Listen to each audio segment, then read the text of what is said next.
Hello, my name is David J. Harrison. I'm an educational technologist at Holy Apostles College and Seminary in Cromwell, Connecticut, and an adjunct professor at Webster University School of Education in St. Louis, Missouri. I would like to share with you how I teach one aspect of practical spirituality, ethics vis-a-vis technology. One of the courses I teach at Webster is entitled Technology, Ethics, and Society. This course is offered entirely online. It was originally developed and taught by Dr. Sebastian Mahfood and is now co-taught by Dr. Mary Beckman and me. It is a required theory course meant to be taken near the end of the Master's in Educational Technology degree program. It is a blend of theory and practical applications that get students, most of whom are K-12 teachers, to think more critically about the whys of technology in an era that discusses more of the whats and hows of technology. Allow me to walk you through some of the introductory course material to explain what this course is about. Technology, Ethics, and Society, three words which we do not often hear used in the same paragraph, let alone together as a title for a course. All too often, we look at the many different types of technology around us, from kitchen knives to computers, the wheel to surgical devices, and wonder more if we need the latest version of them and how much they cost, but pay little attention to the ethics of their abilities and applications. That is, we look more at technology asking what and how rather than why. Technologies are not brought to us by outside forces. We create them in various levels, with each descending level modifying the previous technologies above to better serve more specific needs and desires. At its most base level, a technology is simply an innovation that helps one get to a desired goal in an easier, cheaper, or quicker manner, such as a high-performance automobile engine that creates more horsepower with less gasoline, a fast-cooking type of rice that makes meal preparation quicker for busier people, or a new way of conducting an activity that extends the activity's purpose, such as online classes that reach into different states and countries. Innovations are created to make a desired goal more achievable, or help us achieve new goals that become defined by the innovation. But in the midst of the internet generation, we must stop and ask ourselves many questions, such as, are the technologies that we use today good for us as humans? Are there inventions that we use which are, in the end, harmful to humanity? Are there inventions that affirm and dignify our humanity, our cultures, our families, ourselves? Dr. Beckman and I help our students explore some of the various ethical questions involved with technology, with the goal to better enable them as educators to stop and ask the why questions, rather than just simply adopt whatever new, cool, shiny technology that happens to come our way. In this class, we stress the concept that just because we can does not mean that we should. Technology must be subjected to the investigation of ethics, the moral laws which are universal in character. We introduce the students to the concept that each human person has dignity, and that dignity requires that no person be used as an object by the technologies that we create. Underlying this concept is the understanding from the creation account that we are imago Dei, that we are made in the image of God, that technologies can impact this divine worth, and that therefore we must judge technologies in the light of our own divine worth as made in the image of God. We attempt to show that we need to judge the rightness or wrongness of technology not on what we can do, or merely on what the legal codes tell us we should do.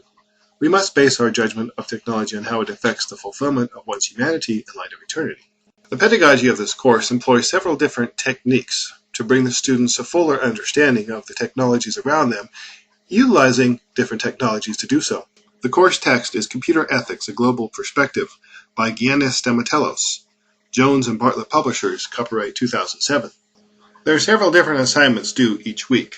They have reading from the text, a website analysis, or the analysis of 2 science fiction movies, a journal summary, a response participation posting, and at the last half of the course they have a capstone project that they have to engage in. The website analysis is a 3-part assignment. First, we provide a short list of several websites from which they can choose that all deal with the same topic that we're dealing with that week.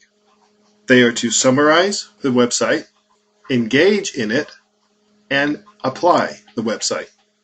They have to answer questions such as, what does the website offer regarding the ethics of technology? Do you agree with the website's stance or treatment of the ethical issue? Why or why not?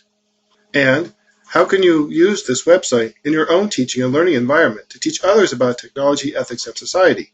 Or how can you use this website in your own personal life? The journal summary follows the same 3-part assignment, where they have to summarize the article, answer whether they agree or disagree with the author's point or conclusion, answer how they can use the article or the information presented in their own teaching and learning environment.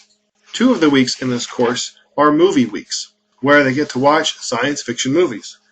It's a rather interesting pedagogical exercise. The idea is many science fiction movies or TV shows look at the future and how humans are going to relate to technology, both good and bad.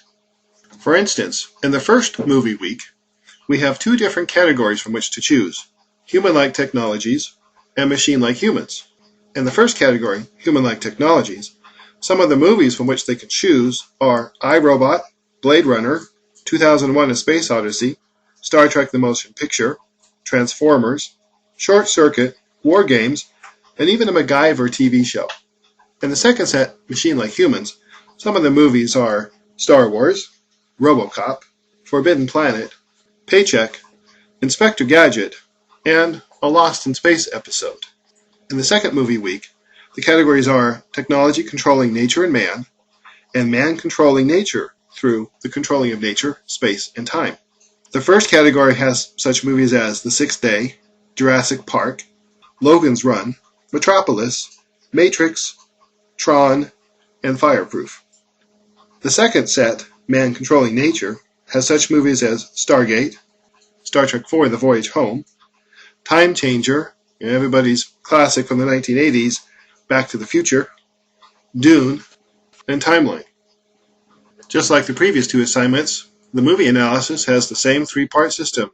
Summarize the ethical question, compare and contrast how each movie deals with the same ethical question, and then an application of how the students could use those movies or the ethical issues dealt with therein in their own teaching and learning environment.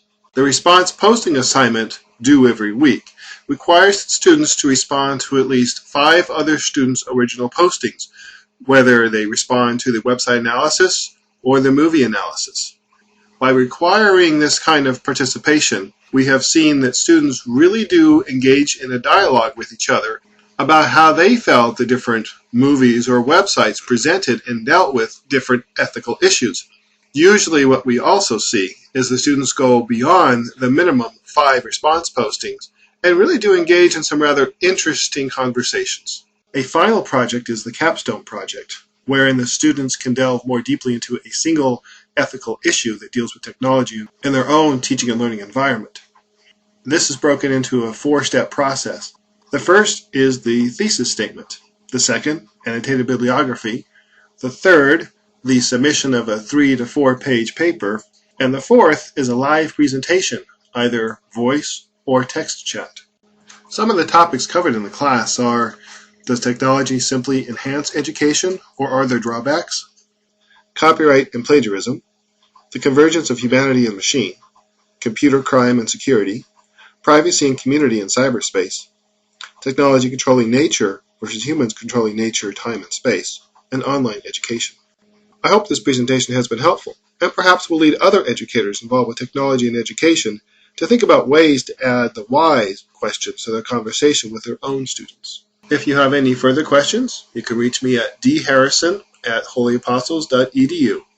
Thank you very much, and God bless.